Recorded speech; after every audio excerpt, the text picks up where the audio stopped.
Assalamualaikum warahmatullahi wabarakatuh. Hai anak-anak, bagaimana kabarmu hari ini nak? Semoga kalian selalu dalam lindungan Allah Subhanahu wa Ta'ala, selalu sehat dan selalu berbahagia. Hari ini kita berjumpa lagi dengan pelajaran PAI kelas 6 hari Rabu tanggal 25 Maret 2021. Anak-anak, hari ini adalah hari terakhir Bu Emil menyampaikan materi pelajaran pendidikan agama Islam di semester ini. Baiklah, pelajaran kita hari ini adalah tentang keteladanan Nabi Muhammad SAW. Sebelum kita belajar, mari terlebih dahulu kita melafazkan basmalah. Bismillahirrahmanirrahim. Baiklah anak-anak, kita dengarkan dulu ya kisah keteladanan Nabi Muhammad SAW berikut ini. Setelah kehancuran pasukan Raja Abraha, kota Mekah semakin ternama. Dari kota inilah sejarah manusia paling mulia dimulai.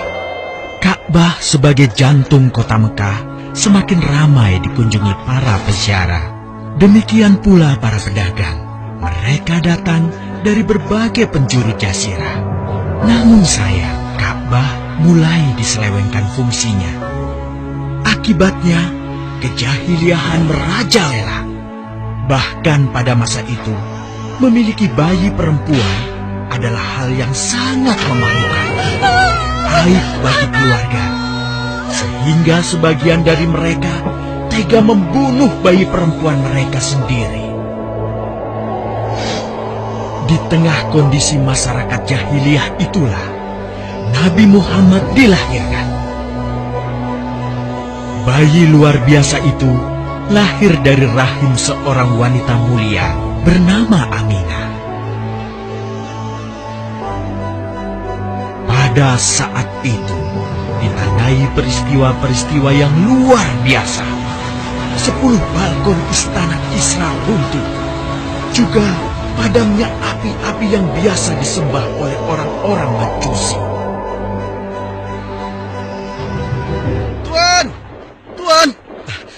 Tuan Abdul Muthalib, ada kabar gembira. Kabar gembira? Kabar gembira? Kabar gembira apa? Tuan, cucu Anda telah lahir. Benarkah? Laki-laki atau perempuan?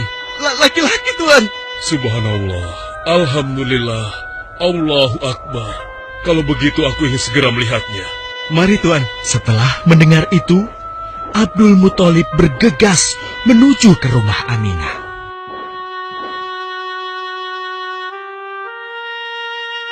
Ah, cucuku, kasihan engkau terlahir yatim. Dengan penuh kasih sayang, Abdul Muthalib membawa cucunya ke Ka'bah. Ya Allah, jadikanlah cucuku ini menjadi seorang yang mulia dan terhormat, sebagaimana Nabimu Ibrahim alaihissalam.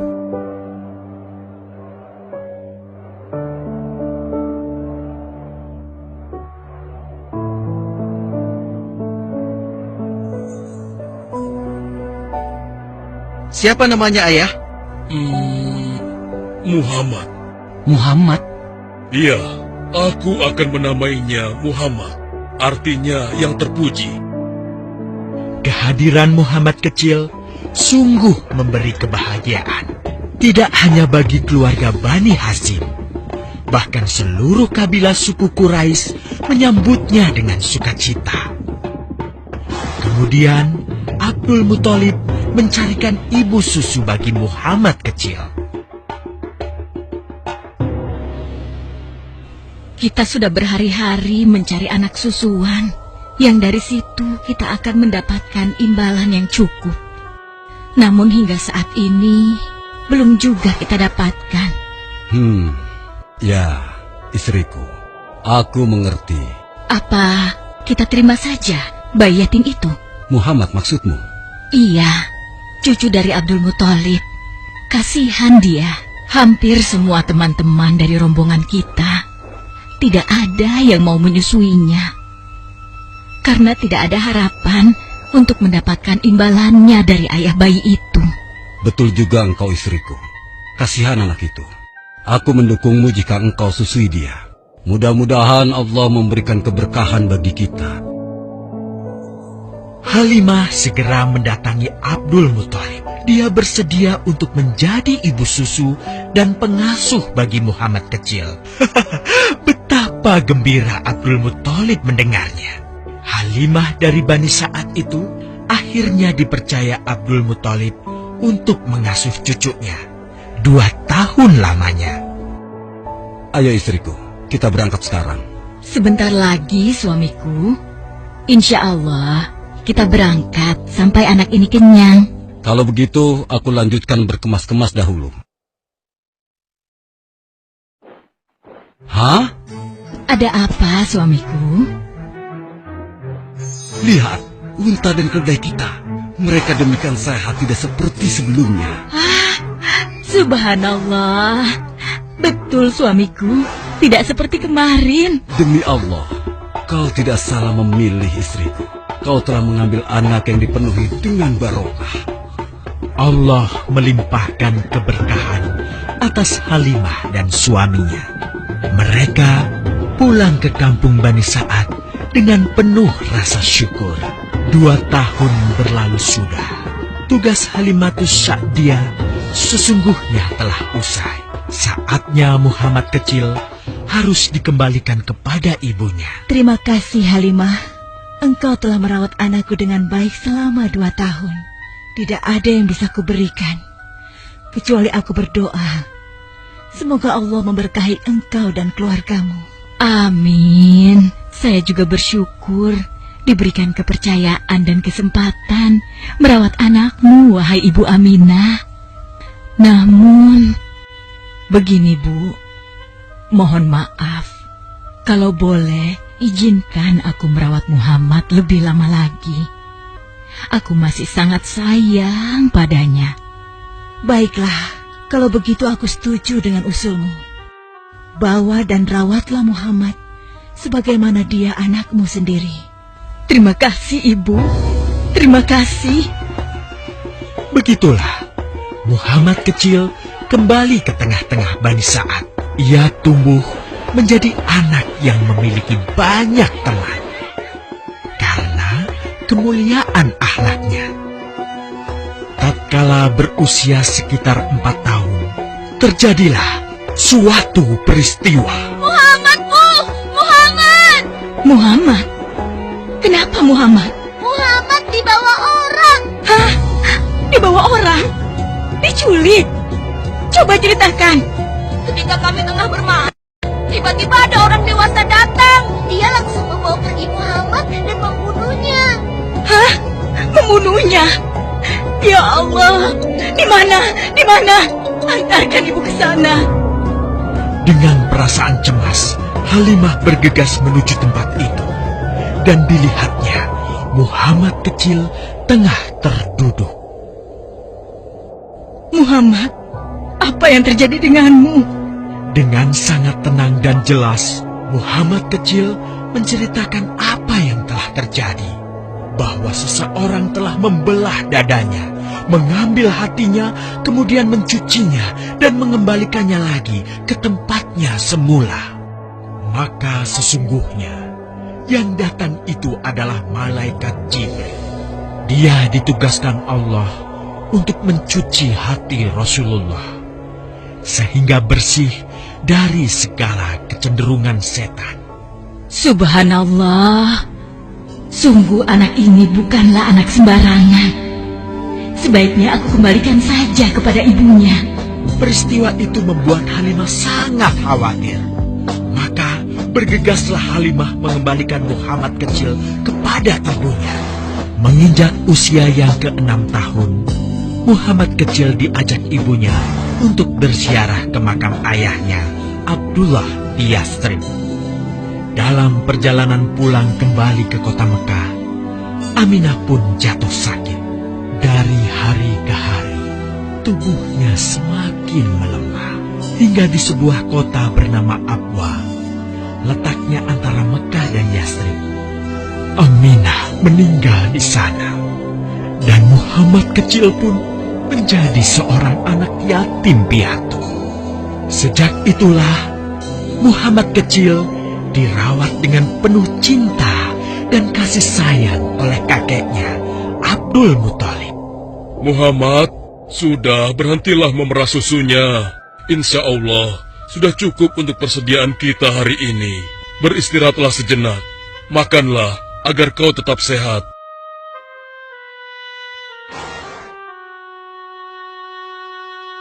Ya Allah, betapa mulia akhlak cucuku ini. Namun, kasih sayang Abdul Muthalib tidak berlangsung lama. Saat usia Muhammad 8 tahun, Abdul Muthalib kakeknya yang sangat menyayanginya itu meninggal dunia. Kemudian, pengasuhan atas Muhammad pun beralih ke pamannya, Abu Thalib. Muhammad kecil tahu betul betapa sayangnya pamannya kepadanya. Di mana Muhammad? Ia tengah mengembalakan kambing milik salah seorang penduduk Mekah, suamiku. Sejak kapan dia keluar rumah? Sekitar waktu subuh tadi.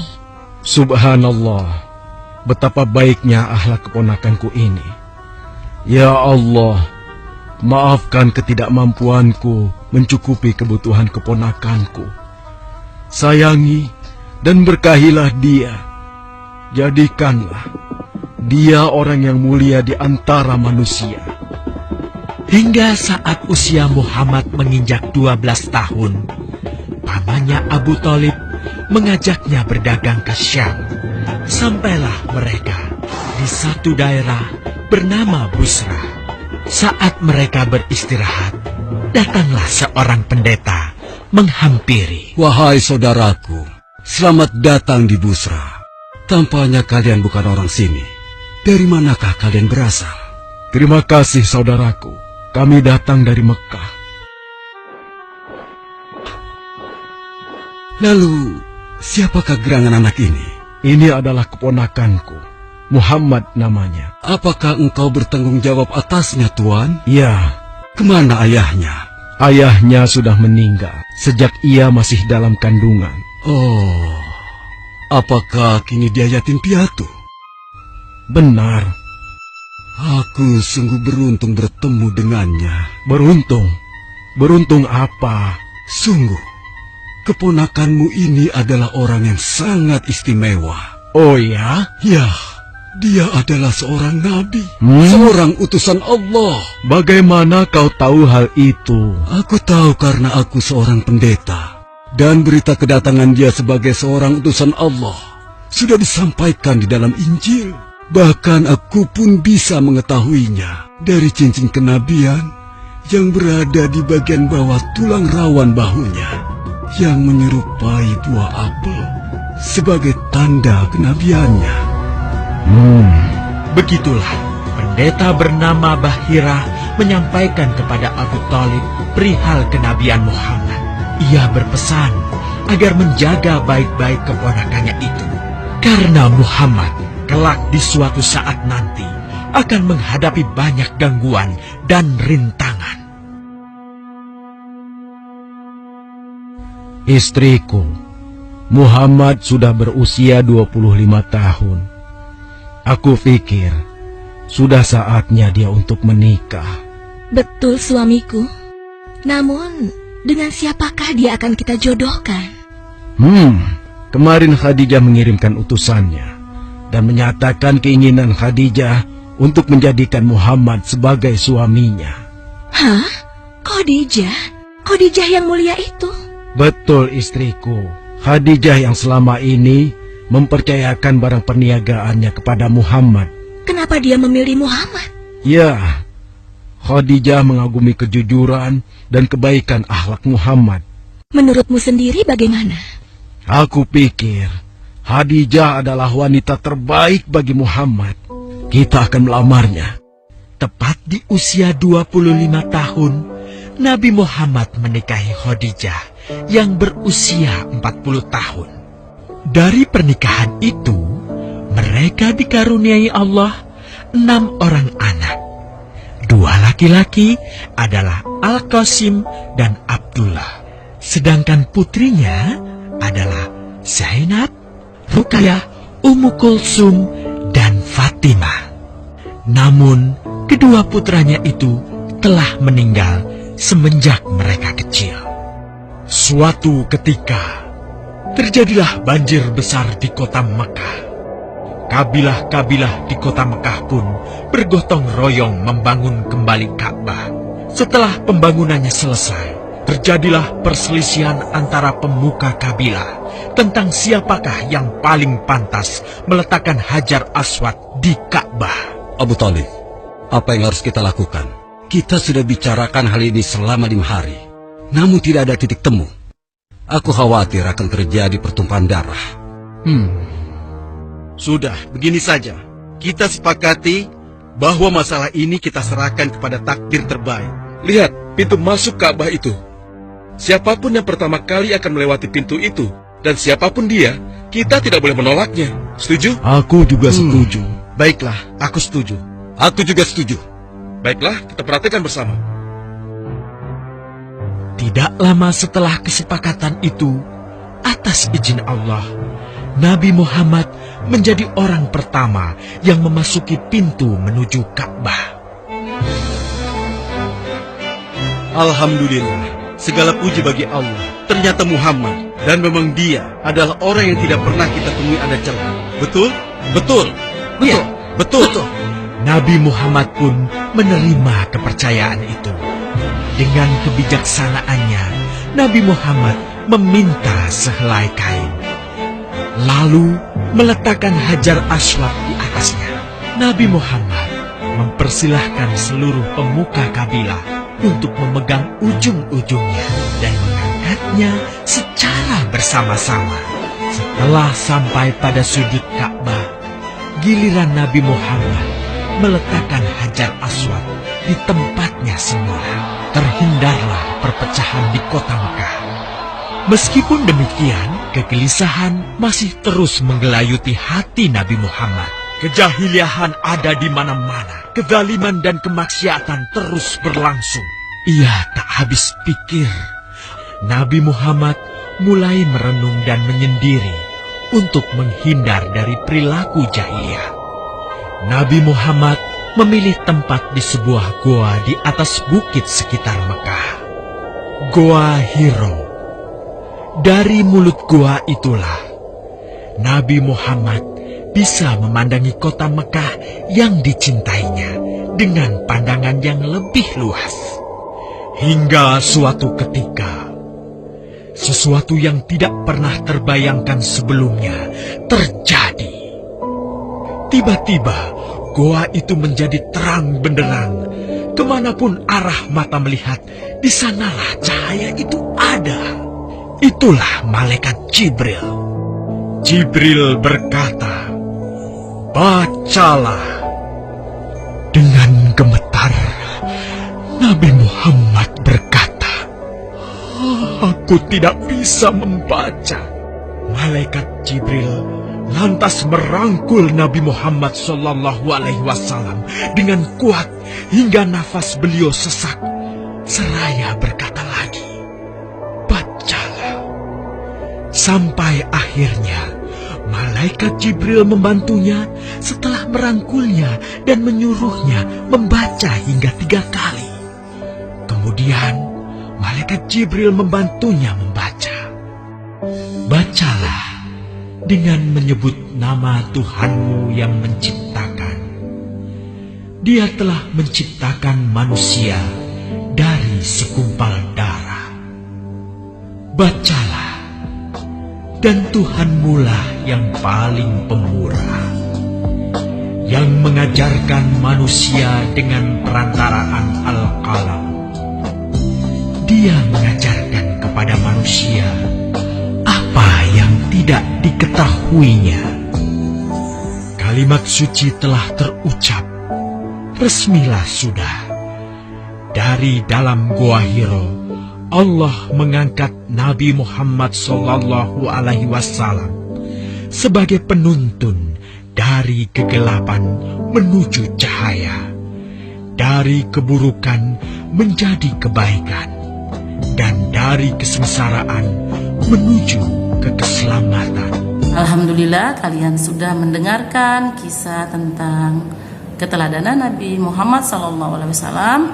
Semoga apa yang telah dicontohkan oleh Rasulullah kepada kita umatnya dapat kalian teladani, dapat kalian aplikasikan dalam kehidupan sehari-hari kalian. Dan ibu berharap agar Rasulullah ini menjadi idola kita, setinggi-tinggi idola kita, ya nak ya. Jadi tidak ada idola lain selain idola kita kepada Nabi besar Muhammad SAW. Semoga dari kisah tadi kalian bertambah taat, bertambah cinta kepada Rasulullah SAW. Kita akhiri dulu pelajaran PAI kita hari ini dengan melafazkan hamdalah, alhamdulillahirabbil alamin. Wassalamualaikum warahmatullahi wabarakatuh.